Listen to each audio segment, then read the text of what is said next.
The following is a Comfortably Zoned Radio Network production.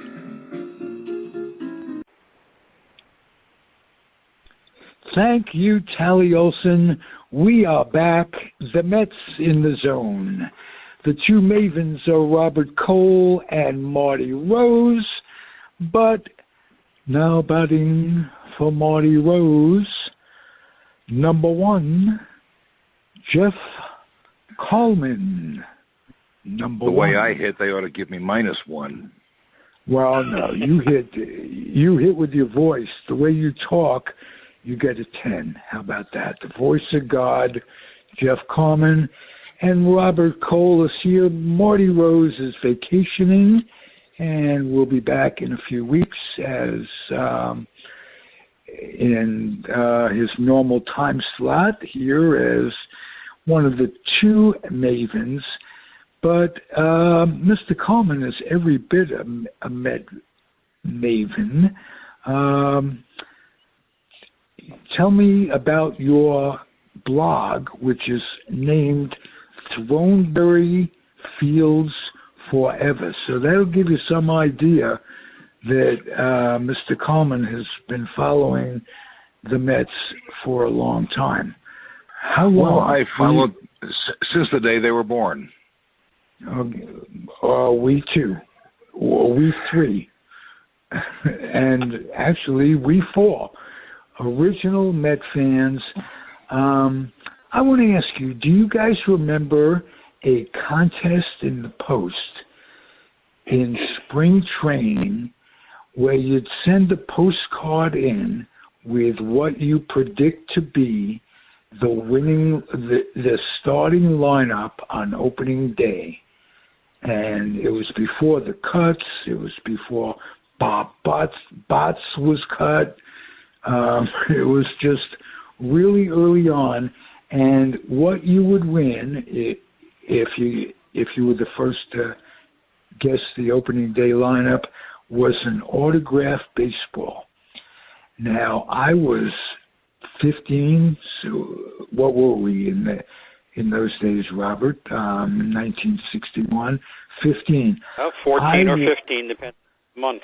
Right. I wanted that autographed baseball so much. I must have sent 40 cards in.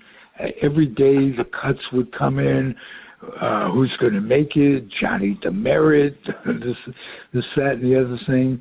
And it was the first time I thought I really got excited about the Mets following their everyday cuts and lineup changes. And what do you remember, Robert, most about the early 1962 Mets? Well, excitement, number one. Without having National League ball for several years, getting Gil Hodges back, because, as you know, Gil Hodges was my favorite player and my idol as a youngster. And you were a Dodger fan, and I was a Giant fan. And it was the first time the Giants and Dodgers fans had a joint effort, if you will, where we could root for each other's team. And I have to admit that was strange at the beginning. But it was more Dodgers. I think it was probably more 60-40 Dodgers to Giants. Oh, much more, yeah. It seems like there are more Giant fans that remain Giant fans and a lot less Dodger fans that remain Dodger fans. I agree with you, but, the uniforms reminded me of the old New York Giants. They bastardized the logo a little bit eventually, but the NY was in place. And naturally, they were playing in the Polo Grounds, and their owner, ironically, even though they were built with mostly Dodgers, Joe Payson was sat on the board of directors of the New York Giants and was the lone dissenting vote when Horace Stoneham decided to move them. I think he had Minneapolis in mind at the time. At first. At first. And O'Malley changed that quickly. And, wow, can you imagine if they were still there with the talent that they developed, Dodgers developing Koufax, Mays sticking around to soon be joined by McCovey and Cepeda, what that would have looked like. And the expansion could have easily come out west from the Pacific Coast League. But things are what they are, and got to admit, I'm glad they are. Jeff, what do you remember most about the 62 Mets? I remember Abbott pitching to Costello with who the hell's on first, what the hell's on second, you don't want to know is on third, and you don't want to think about it, it's at shortstop. Okay, that, and you with don't the want three to think students about in it the with outfield and the Elliott. Harlem Globetrotters on the bench. Very well said. Very well said. Okay, guys, let's talk about our manic depressive, as described by Robert Cole a week or so back. Actually, it was about 3 or 4 weeks. You got it right on the head.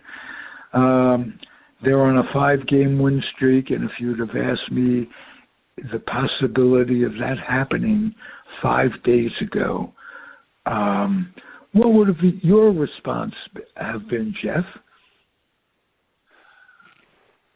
I would have taken that 5-game winning streak, known what surrounded it, and thought to myself, that's so Mets. Okay. What and I I'm could still say about convinced that as nice a guy as he is about everything, I'm still convinced that Jacob deGrom keeps non-support papers ready to file in court at the drop of a hat. I don't blame him. I don't blame him for so doing. But, you know, his career will not be defined by wins, as many nor should it be. No. The pitching win is probably the least accurate measurement of how good a pitcher is. You look at his earned run average, you look at his fielding independent pitching, you look at his strikeout to walk rates, and you look at the batting averages against him. And the whips. And when you look at those, right now there's Jacob deGrom and there's a whole flock of pitchers. Right. And very few great ones. He's the greatest of the great in today's day and age. It won't matter how many wins he gets. He'll end up with 3-4 Cy Youngs and a great ERA, a terrific strikeout pitcher, and I suppose that maybe when he gets to the Hall of Fame, he'll file those non-support papers. Okay. He won't be the first New York Met. I could think of some others who didn't get support, but I let you guys do my thinking. That's what makes me special. Robert, tell us about the surprise bullpen of the New York Mets in 2021. Well, it is a surprise bullpen, but it's probably an exhausted bullpen right now. We keep seeing the same guys come in day after day after day because Rojas doesn't really trust some of the people that are on that roster. You have a 14-man pitching staff right now, and he keeps using pretty much the same 4 or 5 guys. You have a 9-man bullpen and the same 4 or 5 guys constantly.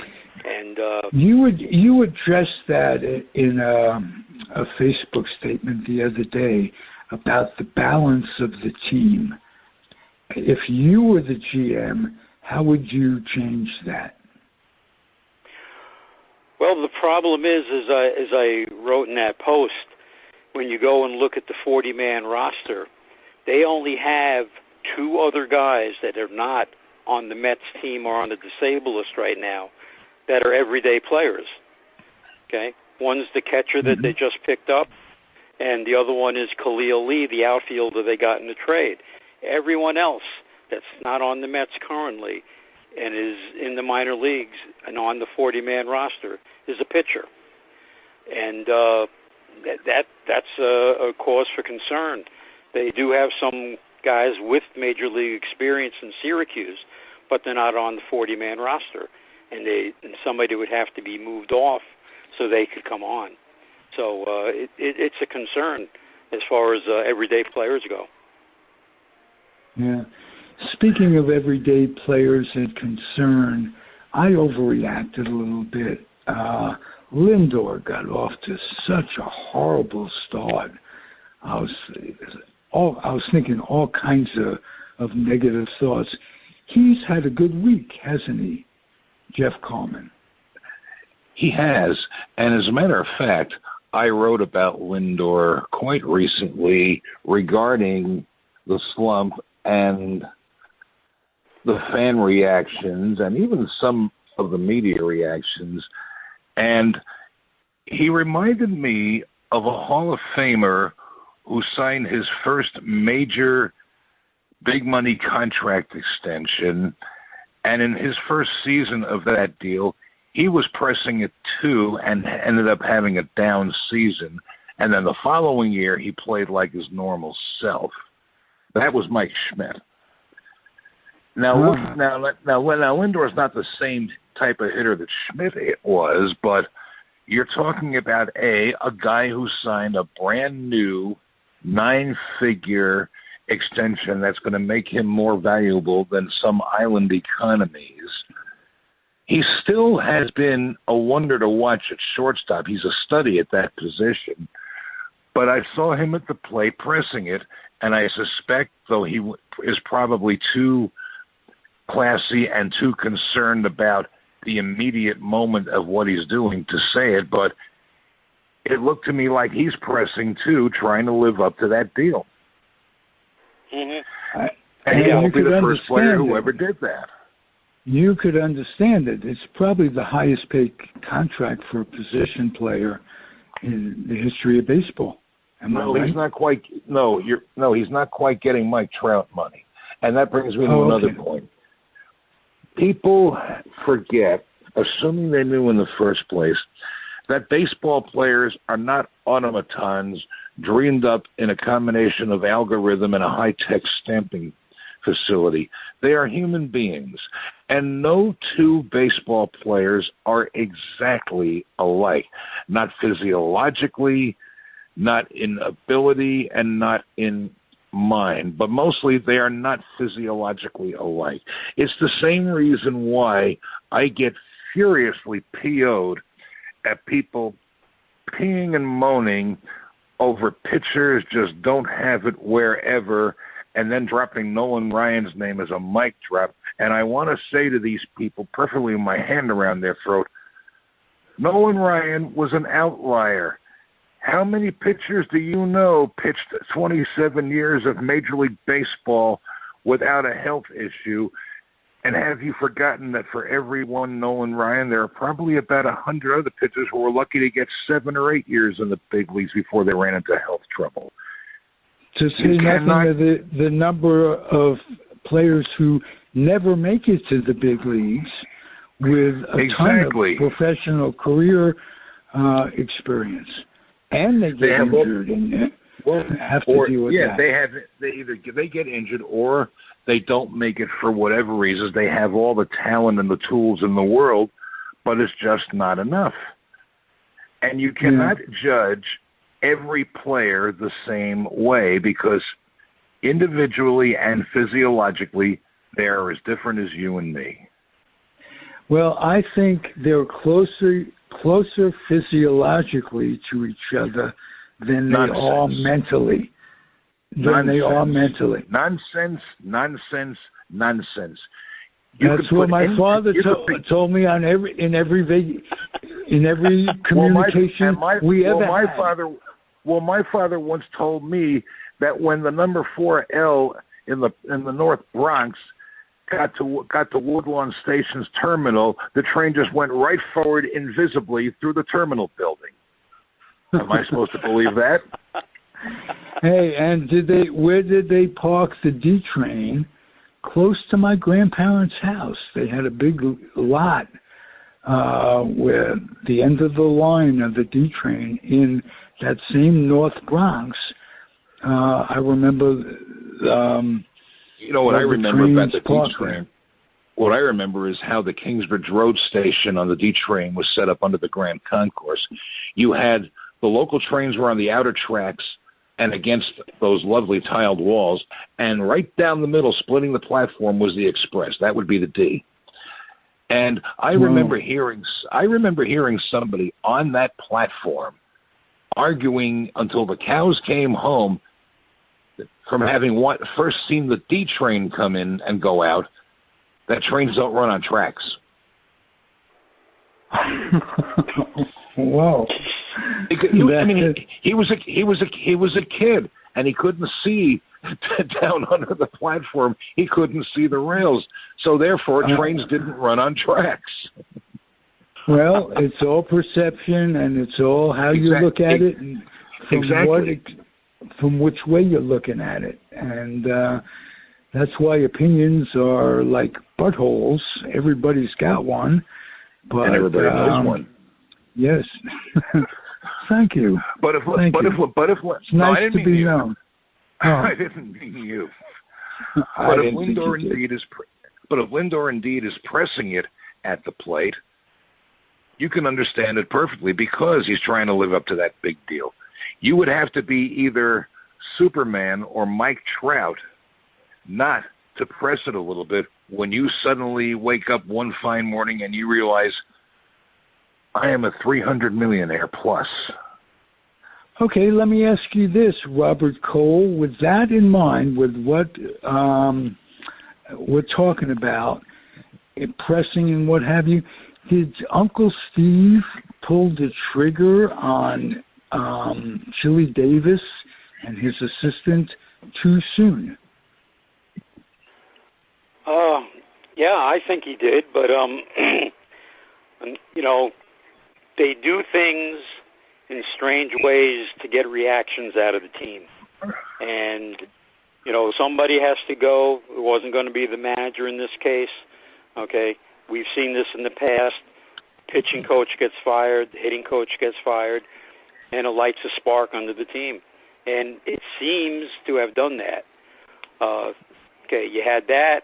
You had the rat fuck incident on Friday night. Okay, and from that moment on, Lindor has been, lighting it up. McNeil has started getting, hot. The team themselves seems to be doing things that they hadn't been doing. There was a lethargy there for a while, okay, which made me say manic depressive, okay, that they couldn't seem to shake. And then all of a sudden, they fire the hitting coach. They gets everybody excited. Pete Alonso was crying. Players did not like it, okay. There was that little flare-up Friday night, and they've been playing great since then. So that may be the reason why that was done. So the big question now becomes, what will the choice be for the Mets home games now? Will they pick the Rally Rat or the Rally Raccoon or the Rally Possum? Because the way I've been seeing it, Jeff McNeil said either Possum or Raccoon, and nobody can seem to agree on it. These are the problems that people with too much time on their hands, like my dear old self, I might add, think about for a lot of hours. Rat, possum, rat. Let me think about it. I'll take a nap. I'll get up, see how I feel. Maybe it'll go from rat to possum to rat. I don't know. But if they go to a vote, they'll have to include the rat population of New York. Well, most of them are taking the subway, so. Yeah, yes. Exactly. And they're going to want a to have lot of something to them. say about A it. lot of them are big enough to put tokens in the said subway. And they ride around. They can reach up and put a token in. They're that big. And some of them get bigger. Some of them were big enough to have been in the Kentucky Derby. Right. I can remember seeing one crossing, I think it was 6th Avenue, one fine evening many moons ago, and he looked like he was all body. If he had legs, they had to have been strictly the toes, and this rat was crossing the street faster than the most harried pedestrian. So maybe he could have run at the Derby, and they would have had to check to see if he had legitimate legs. Right. Speaking of the Derby, I'm not a racing fan, and I can give a rat's ass, but the most prestigious, right, pun intended, of course, the most prestigious trainer in the history of the Derby is basically accused of doping up his horses, and I don't think his winner was caught flunking a drug test. Right. Yeah. And it's not the first time. No. With him. Correct. Correct. Wow. He had horses. And you would think there's nobody could get to a Derby horse. In other words, people don't just wander around with needles. No, especially not anymore. No. Right. If they're going to dope horses, there are all kinds of other non-needling techniques they can use, including but not limited to spiking their food. Correct. Oh, wow. Correct. Well, and it's not like this is anything new in horse racing. Since I'm a kid, I can remember rumors of local racetracks being, if you know somebody and you get a good tip and know the jockey and all that stuff. I think it's best explained in Guys and Dolls. Got the horse right here. His name is Paul Revere. And the jockey says, if the weather's clear, can do. Yeah. Wow. I suppose I did not break out in a soft shoe there, but all of a sudden I'm crooning along like I had a voice, wow. As if I did. Wow. This guy had the horse right there. The horse won the Derby, and the morning after, the horse took his mandatory drug test and came up. Well, thing of it is, it takes a week for the actual results to come in. I think that's part of the shock when it is revealed, especially about a major stakes race winner. Yeah, especially a Triple Crown horse. Yeah, well, now they have to also send out, they do a split sample, just like they do with ball players, and so now the split sample has to be sent in to confirm the fact that, in fact, he was drugged, and I'm sure that it'll come back. And it'll come back. And if it does come back affirming that he was drugged, it means a Kentucky Derby winner by default, just as happened for other reasons to Maximum Security a couple of years ago. Hey, wouldn't it be ironic if Ryan Braun was doing the drug testing on the horse? I'm not sure we want to go there. It just popped into my head. Well, maybe he was holding the cup. Exactly. And he's going to throw the horse under the table. Or he was operating the centrifuge. For sure. All right.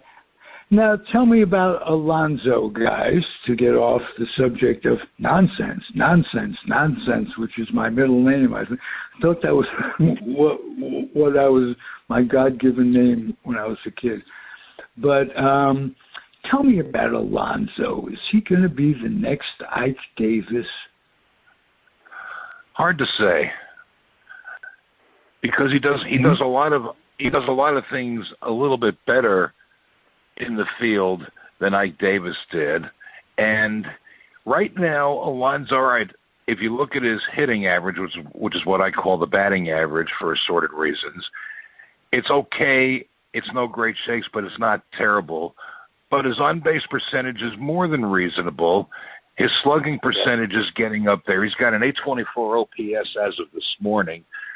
I think right there, Alonso is in a better place than Ike Davis was. Yeah, Okay. yeah, for sure. He, last year was an outlier, I think. Okay, For he everybody. took it upon him. Yeah, but he took it upon himself to be the guy, and it just didn't work. Now, towards the end of the year, he started getting it together, and he's, carried back on. But, you get going back to Lindor and his problems, okay, he was pressing because nobody else was hitting. And then you had the three guys who were hitting all on the IL together at the same time. Guillermo, Nito, Nemo is still there. Davis, and Nemo. Yeah. And, so, yeah, a lot of guys were pressing, but, you start getting a couple of guys hitting, and all of a sudden everybody seems to hit. What's going to be the long-term story on Conforto and the New York Mets? I suspect that sometime they're either going to have to talk seriously about extending him or talking seriously about moving him, because I can tell it's affecting him. He tries to put a courageous face on it, but he's one of the Mets who was also pressing for quite a while, not because he has the big deal, but because as he sees it right now, he's in his walk year, I think it is, and he feels like Correct. He's almost in limbo. And when you're feeling that way, is almost as bad when you start pressing as it is when you've got a Lindor type deal or any big deal for the first time in your career and you start pressing, trying to live up to it. It's hell if you do and hell if you don't. So the Mets are going to have to think very hard about resolving that situation. This is just almost a rhetorical question on the society of baseball and the mindset of baseball. If you're in a pay scale before you sign your big contract where you're making more money a year than the average guy makes in a lifetime, and that's per year, just one. You play big league ball for 3 years, you should be set for life. Where is the pressure? If you make a big contract, how much is it going to improve your overall lifestyle that you should put the type of pressure on yourself? It'll make your lifestyle a lot more pleasant. But now what has to be remembered, and too many people don't remember, is that they get the money. It's more money than they ever thought they'd see in life. They have more money than they ever thought they'd see in a day, in their wildest imagination. But these are still human beings, and they play a profession that is more demanding than people give it credit for. Whenever you hear some fan say of a slumping player, for $500,000 or $1 million or $2 million or $3 million, I could go out there and swing the bat. No, you can't. If you could, you would have been doing it. Right.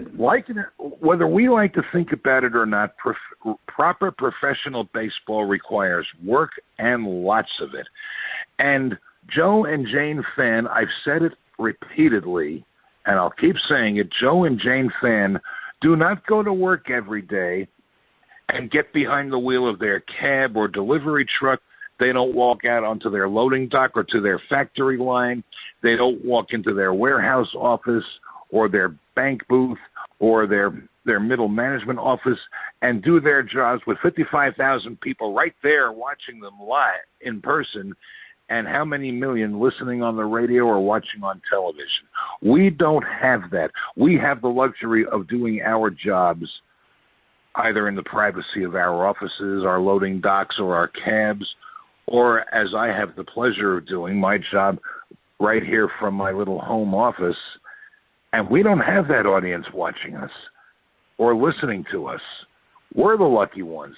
They're the ones who have to go out there and try to succeed in front of those crowds at the ballpark or listening on radio and television. And if they make a tragic mistake or catch the worst break alive, they do it in front of millions. We don't make our mistakes in that kind of public heat. Right. Off the subject a little bit, there's a major league player who lost the sight of an eye, and I don't remember how. I glanced at the article and in the minors and is now called up and playing in the majors. Is he a position player or a pitcher? I believe he is. I think he's a position player. Then how in the hell would depth perception or lack thereof not be a problem? You would imagine it would be, but this guy made it back remarkably, and anything he gets now is gravy. Exactly, and to give him kudos from this telephone, I can't give enough. Robert, what do you think? Robert Cole. I'm sorry. Yes, sir. No, I'm saying, Robert, what do you think of this man? He's with the Giants. Well, you can get used to your depth perception. With they possibly have a corrective lens in the one eye. I think it's fantastic though. That he's able to do that. One way he could overcome it. I don't know too many details about him, and I didn't have the chance to watch him. But if you're a batter, and let's say you're a right-handed batter, but it was your right eye that was put out, you really have a better chance because your left eye is right there on the pitch. It's not your trail eye. And the same thing for a left-handed hitter if his left eye was put out. Now, this guy, I think it's his right eye that was lost. I don't remember if he's a right-handed hitter, but if he is, he still has a fighting chance for the reason I just said. Yeah. Well, he must be doing something, and in order to get called back up again. So obviously he's made some sort of correction. That he has.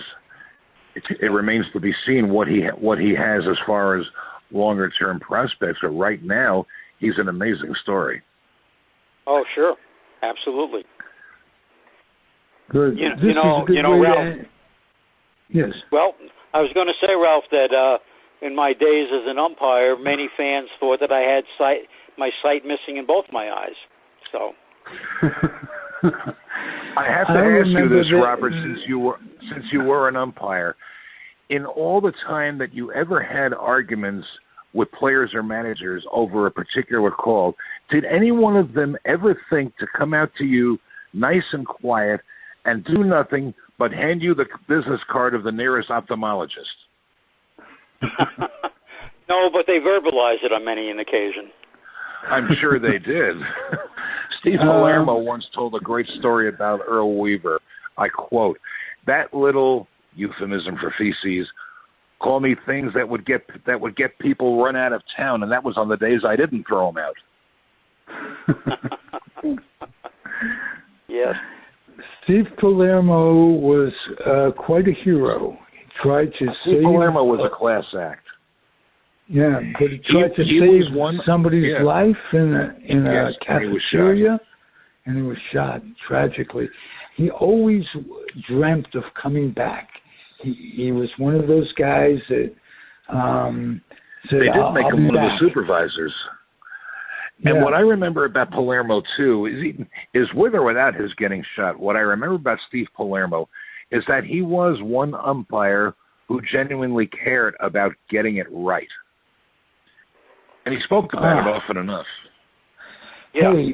I got to mention, speaking of umpires, I have in the last 5 years seen at least 20 clips of Angel Hernandez making calls that were just absolutely outrageous, where you go, how can this guy keep a job? I'm a union guy by nature. I think unions do wonders in the world. But to keep this guy on, you got, and you're in the union, you got to say, whoa, how does this guy stay in baseball? And that's what, Robert, more than anyone, I'm glad I have a chance to ask you this. As an umpire, as a former umpire, do you watch it with the same eye that I do, where you go, I'm amazed? Ralph, every time I see him umpire, I cringe. It's just, anybody in a profession that's proud of their profession, who sees somebody butchering that profession, that's right. The way I feel. If it was only butchering, it might be an improvement. The exact opposite of what you were saying about Palermo, who cared about the calls, who just doesn't throw it out there for the pension and the per diem and where do I go now and what the hell. I mean, how can you respect someone like that? And how can his fellow umpires who are working a game put up with it? Why don't they take it? Well, speaking for myself, and I'm sure no few baseball players, and even Robert, as a former umpire, I can say only this. Angel Hernandez has one value in baseball. He is a living, breathing argument on behalf of Robbie the Ump Bot. Yeah, well, right. Yes, and and how does that sicken you, Robert? Well, it's you're going to get me started, okay? Yeah. Well, I can make it easier for you. I can make it easier for you, Robert. Think about this. It's bad enough that we have to suffer still our Angel Hernandez's, our C.B. Bucknors, our Country Joe Wests.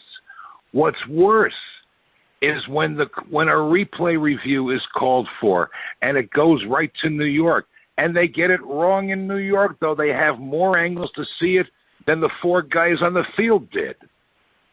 They don't want to show up. They don't want to show up their fellow umpires. They don't want to show up their fellow umpires. Oh, that's poppycock, because how many, there have been replays that led to calls being overturned, and I didn't see the ump who made the original call exactly ready to start World War III over it. Yeah, well, I'm telling you this, poppycock is better than nonsense. What happened is that when they first started, the replay, all right, managers started taking advantage of it. And, the guy would steal second base. Be there easily, okay? But his foot would come up off the base during the slide for a split second. And they would go for a review. And then they would say, well, yes, his foot did come off the base for a split second. And they would say it was out. Now, on those plays, they're pretty much going with the safe call, okay? And I have no problem with that. When somebody is obviously safe and it's because, sliding and your foot comes off for a second, okay, that should not change the call. But there have been calls that are very, very bad, and they're getting overturned. And as long as that happens, I don't have a problem with that. Okay. No, I don't have that problem either. But I'm talking about when it's not something like the runner off the bag. It's another kind of a bang bang play, like a play at the plate, where let's say the runner comes to slide and his direction changed and he slides away from the plate and he's tagged out, but a replay is called, and then it gets over. Either that gets overturned as safe, or the guy slid away from the plate, didn't touch the plate, and was still called safe somehow, and the replay upholds that call. Those are the things you have to be concerned about. Yeah, yes. But because the whole point of replay was to get it right, once and for all, and here and there now They're going to the replay. They have more angles to see the play than you would have seen on the field or at the plate, Robert. And with all those angles to tell them, and they still get the call wrong in the replay review room. Well, that's a concern. Well, if you're looking, at the different angles, one angle will show you one thing, and another angle shows you something else. And some more might show you something else. You can always find an angle, to show safe and or out, and which one is the right one. With some place you can, definitely. And which one is the right one. That's the problem. You have the different angles. Somewhere in there'll be an angle that shows each way, that he's both safe and out. If it isn't definitive, it shouldn't be changed from what the call was on the field. Now we all remember the first game of the 1955 World Series when Jackie Robinson stole home. We've all seen the video of it. You look at it from one side. Yogi would say safe. He's out. Well, Yogi's reaction was instantaneous. He could not have been more vehement for having called him out. And Ralph, do you know that many, many, many years later, Berra got to meet President Barack Obama at the White House, and Obama asked Yogi to sign a photograph, one of the most famous ones, of Yogi squatting behind the plate taking the throw as Robinson's coming in. And Yogi signed it inimitably, "Dear Mr. President, he was out, Yogi Berra." And in reality on that play, Yogi should have been called for obstruction because he stepped in front of the plate before the ball got He was blocking the plate without the ball, right. Correct. That's a rule that I'll bet you a lot of fans don't realize is in the book. You cannot be blocking that plate unless you have the ball in your hands. All Frank Kellert had to do, the batter, was swing the bat and slap Yogi in the ass, and he would have been given first base. That's how far out in front Yogi was. Yep. Good point. Well, spoken like a true Dodger fan. I'd like to put something in front of you two gentlemen.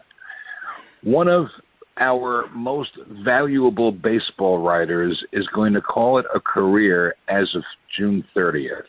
Thomas Boswell is retiring from the Washington Post. Thoughts? He was his writing, The Heart of the Order, I think was his third anthology. I think his writing was somewhat dull, like George Will. I mean, his subject matter was great. His premises were great. I had a hard time getting through his books. That's off the top of my head. Not that he was a thinking man's writer. He was not somebody who would get you excited. Not a smoking man's reader. Correct. Right. I'll put it to you folks this way. I'll put it to you this way. Peter Golenbach once called Roger Angel baseball's Homer. Golenbach had it wrong. Homer was ancient Greece's Roger Angel. Along that line, it's accurate to say he isn't baseball's Publius. Publius was the American founding's Thomas Boswell. And basically, if that's the case, Boswell proves that it took three to make one of him. It took three to make one Publius. And you might have heard of them, Alexander Hamilton, John Jay, and James Madison. And they weren't half as potent at the top of the order as Ricky Henderson, Mike Trout, and Willie Mays would be. Okay. And I would like to know, frankly, why Boswell has maybe one near equal for getting to, pardon the expression, the heart of the order as far as inside the men as well as in and out of the game. And that's Ira Burkow of the New York Times. Why aren't these two proud Spink Award Hall of Famers. They're way overdue. I can appreciate that, but Robert Cole said it best. They're thinking man's writers. Guys. Well, so was Roger Angel, and he finally got in. Yeah. Yes. Thank you very much for a terrific podcast. Marty Rose, we missed you. Robert Cole, you stood in with Jeff Kallman, and it was a great show. So, Robert, it was a pleasure to meet and talk to you. Oh, same here. Same here. Good. It was fun for me because I got to listen to the voice of God. One more time, talk, say something. It doesn't matter what you say. You could have been a public address, and you could have been a contender. You could have been a public address announcer. Very easily, Jeff. And my Bob Shepard still stands up after all these years, just as it did to drive me to mediocrity years ago. Bob Shepard. You know, I got to say this. You mentioned the name. Derek Jeter is very famous for having Bob Shepard's recording of his introduction after he passed away, after Shepard passed away. Yes. But I must say that not Derek Jeter or any other Yankee, although it was an off day and it was a homestand, attended Bob Shepard's funeral. So, and it wasn't raining or anything. So a lot of these guys are built on legends and what people think of them, perceive them to be, and what have you. I was very disappointed in hearing that about Derek Jeter. But I pass it on as if it's my job. God's policeman. All right, guys. Do you know who Bob Shepard's successor is? I don't. I'm out of the city. I will give it to you. He was the one-time reporter who asked Tommy Lasorda the question that kicked Lasorda into his infamous Dave Kingman rant. Oh. The same gentleman. I can't remember that. Or yesterday. I had read about it about a couple of years ago when I was pondering baseball and language and some of the great fly acts of baseball history, things like Lee Elias rant, and then Tommy Lasorda's, and I happened to see the whole backstory, including that Lasorda apologized to the guy when he ran into him again. And then I saw that he eventually became Bob Shepard's successor at Yankee Stadium. And his name? I am trying to remember it off the top of my head, and right now the WordPress site, which hosts my blog, is having a bit of a struggle, but it'll come back to me, and I'll give it to you the next time we talk. Beautiful. Because thank you. The current public address announcer is the former play-by-play announcer for the Rays in their first couple of years on the radio. Oh. So there you go. There you go. Speaking of which, the A's and the Rays are wrapped up in a midweek special that's intriguing. Another time, guys. I can't wait. And thank you for listening, everybody. It's the Comfortably Zoned Radio Network. I'm Ralph Tyko with the weak link of it all. Adios and happy trails. Good night. Good night.